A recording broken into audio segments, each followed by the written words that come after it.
السلام علیکم ورحمۃ اللہ وبرکاتہ۔ حضرات گرامی، انتہائی اہم ترین گزارش اور ایک اہم ترین اپیل لے کر آپ کی خدمت میں حاضر آیا ہوں اس چینل کے ذریعے سے۔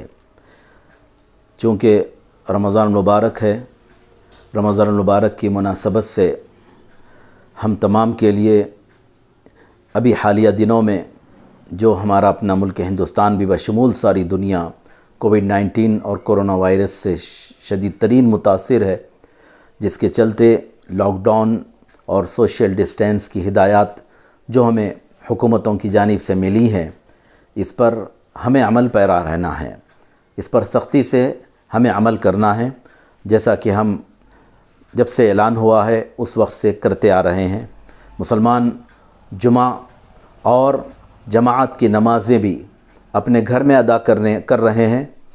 یہ ایک مجبوری ہے جو سلطانی آفت یا آسمانی آفت جو کہا جاتا ہے، آسمانی یا سلطانی آفت، تو یہ آسمانی آفت ہے، یہ وبا ہے، یہ بلا ہے، امتحان ہے، آزمائش ہے، سزا ہے۔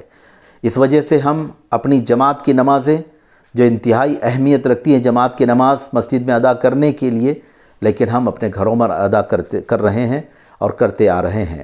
اسی طرح چونکہ رمضان مبارک کی مناسبت سے ہم تراویح کی نمازیں مسجد میں ادا کرتے ہیں، جماعت کی نمازیں گھر میں تو ہم انا اعطینا قل هو اللہ کے ذریعے سے ہم پڑھ لیتے ہیں، کوئی امامت کرنے والا مل گیا، امامت کر لیا، گھر کے 4 افراد ہیں، وہ نماز سے باجماعت نماز ادا کر رہے ہیں اور اسی طرح سے کرتے رہیں۔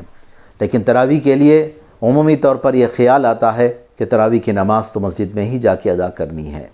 روزوں کا جہاں تک تعلق ہے، اس کے لیے آپ کو باہر نکلنے کی حاجت و ضرورت نہیں ہے۔ روزہ مسجد میں جا کر نہ سحری کرنا ہے نہ افطار کرنا ہے، روزے کی تکمیلے کے لیے، روزے کو مکمل ہونے کے لیے۔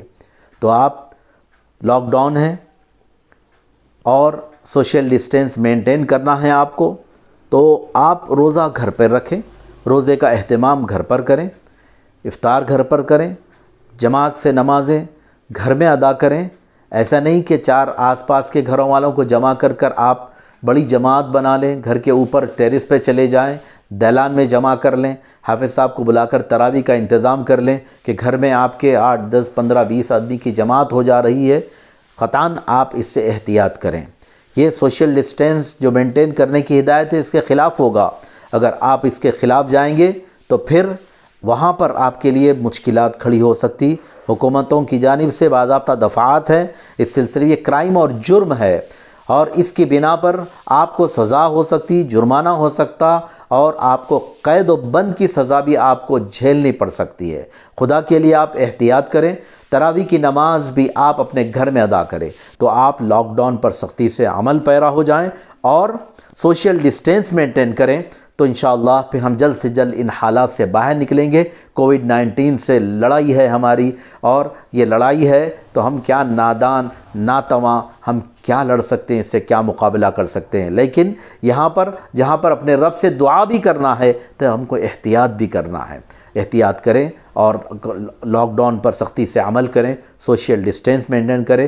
بہرکیف یہ گزارشات آپ سے کرنی تھی، اور اس حوالے سے ایک اور گزارش میں آپ سے کروں گا کہ اسلام گرو یہ جو چینل ہے، یوٹیوب چینل، آپ اس کو سبسکرائب کیجئے، اور اسلامی احکامات اس میں جو بتائے جا رہے ہیں، عمومی احکامات، عقائد ہیں بنیادی معاملات کے سدھار کے لیے، اور معمولات جو مسلمان کے لیے، ایک اچھے مسلمان کے لیے اسلام کو جاننا اور اسلام پر عمل کرنا ضروری ہوتا ہے، تو اس کے ذریعے سے آپ تک یہ پیغام پہنچایا جا رہا ہے۔ آپ اس کو سبسکرائب کریں۔ جزاکم اللہ۔ السلام علیکم ورحمۃ اللہ۔